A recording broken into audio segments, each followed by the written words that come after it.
ഇന്ന് ജൂൺ 12 ലോക ബാലവേല വിരുദ്ധ ദിനം.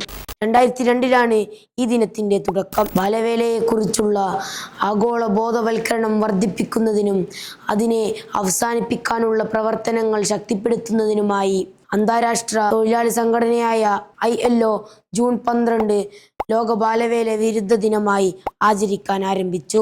എന്തുകൊണ്ടാണ് ഈ ദിനം ലോകത്തിന് ആവശ്യമായത്?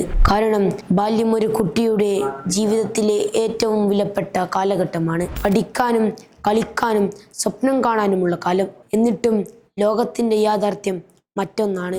ILOയുടെയും യൂണിസെഫിന്റെയും കണക്കുകൾ പ്രകാരം 2000 ലോകത്ത് ഏകദേശം 246 മില്യൺ കുട്ടികൾ ബാലവേലയിൽ ഏർപ്പെട്ടിരുന്നു.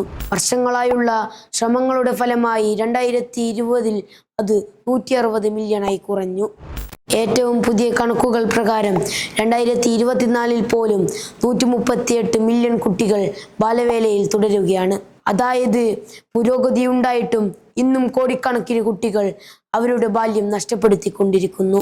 അതിൽ 54 മില്യൺ കുട്ടികൾ അപകടകരമായ ജോലികളിലാണ്. അവരുടെ ആരോഗ്യത്തെയും വിദ്യാഭ്യാസത്തെയും ഭാവിയെയും അപകടത്തിലാക്കുന്ന ജോലികളിൽ. ഈ സംഖ്യകൾക്ക് പിന്നിൽ വെറും കണക്കുകളല്ല ഉള്ളത്. സ്കൂളിൽ എത്താൻ കഴിയാതെ പോകുന്ന കുട്ടികളുണ്ട്, പൂവണിയാതെ പോകുന്ന സ്വപ്നങ്ങളുണ്ട്, മൗനമായി നഷ്ടപ്പെടുന്ന ബാല്യങ്ങളുണ്ട്. നാം മനസ്സിലാക്കേണ്ട ഒരു കാര്യം, ഓരോ കുട്ടിക്കും സുരക്ഷിതമായ ബാല്യത്തിനും വിദ്യാഭ്യാസത്തിനും അവകാശമുണ്ടെന്നാണ്. അതുകൊണ്ട് തന്നെ ബാലവേലയെ അവസാനിപ്പിക്കൽ ഓരോ കുട്ടിയുടെയും ഭാവിയെ സംരക്ഷിക്കലാണ്. കാരണം ഓരോ കുട്ടിയുടെയും സ്വപ്നങ്ങൾ നാളെയുടെ ലോകത്തെ രൂപപ്പെടുത്തുന്നു. ഓരോ പുഞ്ചിരിക്കും പിന്നിൽ ഒരു ഭാവിയുണ്ട്. ഓരോ ബാല്യത്തിനും പഠിക്കാനും വളരാനുമുള്ള അവസരം ലഭിക്കണം.